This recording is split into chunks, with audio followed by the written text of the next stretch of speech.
You aren't driving a truck. You're driving a $90,000 identity crisis on all-terrain tires.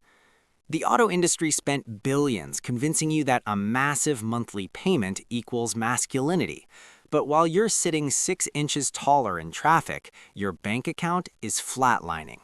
You work in an office. You don't tow. You don't haul. The only thing you're carrying is a $1,700 a month anchor that's dragging your future to the bottom of the ocean.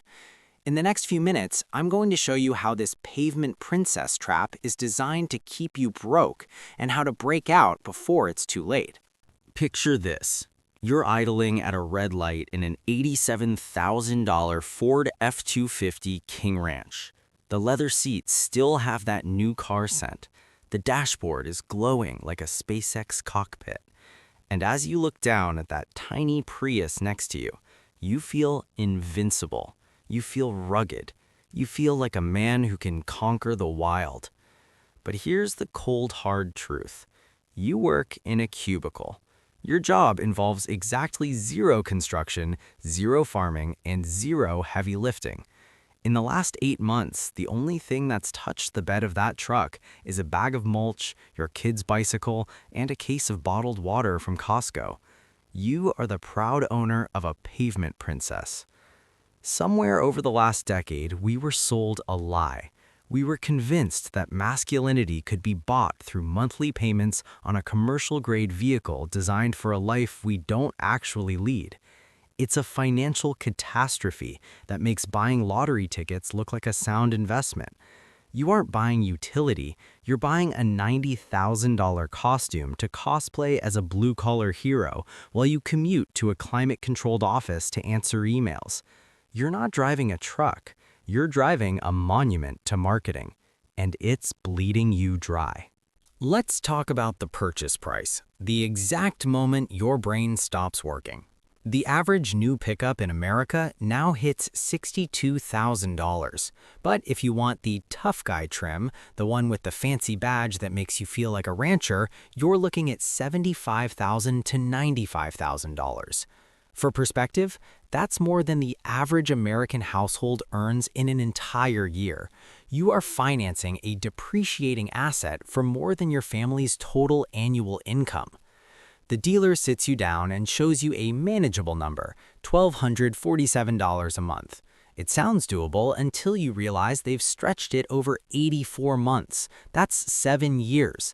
You'll be paying for this truck longer than most modern marriages last. But the $1,200 is just the tip of the iceberg. Let's look at the hidden bleed.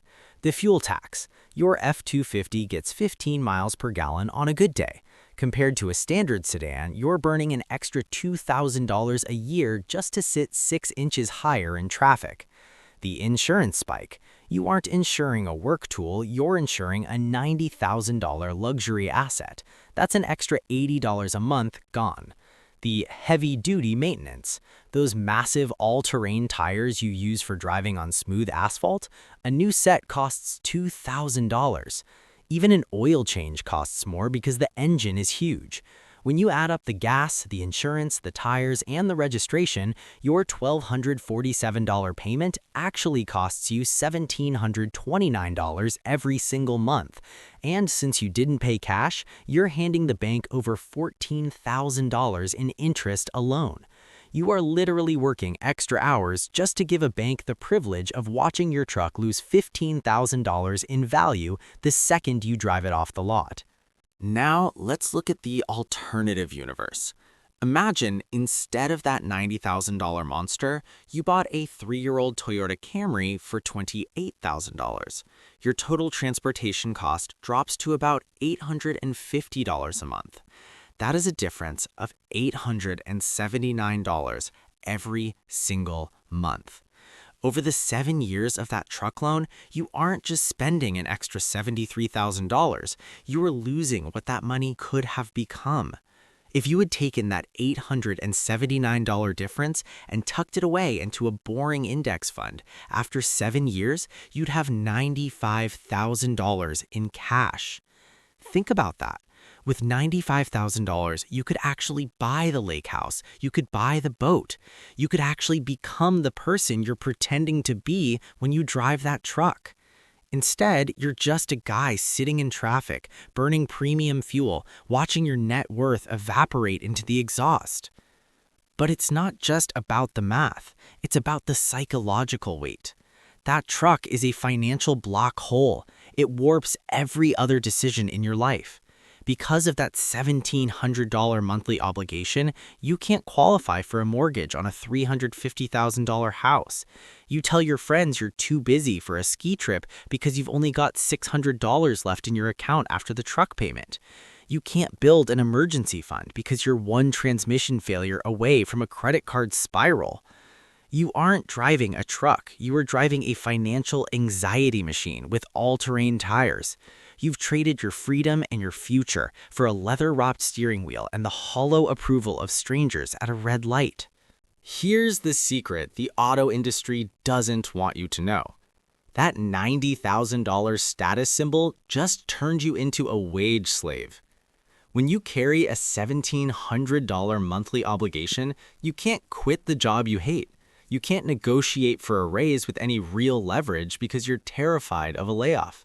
You can't take that entrepreneurial risk or pivot your career because you are handcuffed to a steady paycheck just to keep the repo man away. The truck doesn't give you power, it takes away your choices. And the worst part? Hedonic adaptation. That first week, climbing into that cab feels incredible. But by week 12, it's just your car. The thrill is gone, but the payment is forever. So how do you win a game that's rigged against you? You stop playing it. If you haven't bought the truck yet, don't. Go buy the most boring, reliable, used sedan you can find. Let your buddy pull up in his new Tundra and make fun of your cute little car. While he's one paycheck away from a total financial collapse, you'll have $700 extra in your pocket every month. You'll have a retirement account that actually grows. You'll have the ability to sleep at night. If you already own the truck and you're drowning, sell it. I don't care if you're upside down on the loan. I don't care about your pride. Stop the bleeding now before it drains your entire future. Real strength isn't measured by the size of your tires or how many cup holders you have. Real strength is looking at the numbers, admitting you were sold a lie, and choosing freedom over a monthly payment. Buy the boring car, keep your money, build a life you don't have to cosplay to enjoy. At the end of the day, we've been trained to measure success by the size of our monthly payments instead of the size of our freedom. The truck industry has spent billions to make you feel like a lesser man for driving a sedan. It's brilliant marketing, but it's complete fiction. Your grandfather probably drove a station wagon and built his own house with his bare hands. The vehicle you drive has nothing to do with your competence. It has everything to do with your financial literacy. Remember this: a car is a tool, not an investment. You don't buy a $90,000 hammer just to hang a picture frame. Next time you're at the dealership and the salesperson is showing off the 17 cup holders and the heated steering wheel, see it for what it really is: a financial prison with really nice upholstery. When your buddy asks why you're still driving that old Camry, tell him the truth. Tell him you're driving a car that's paid off.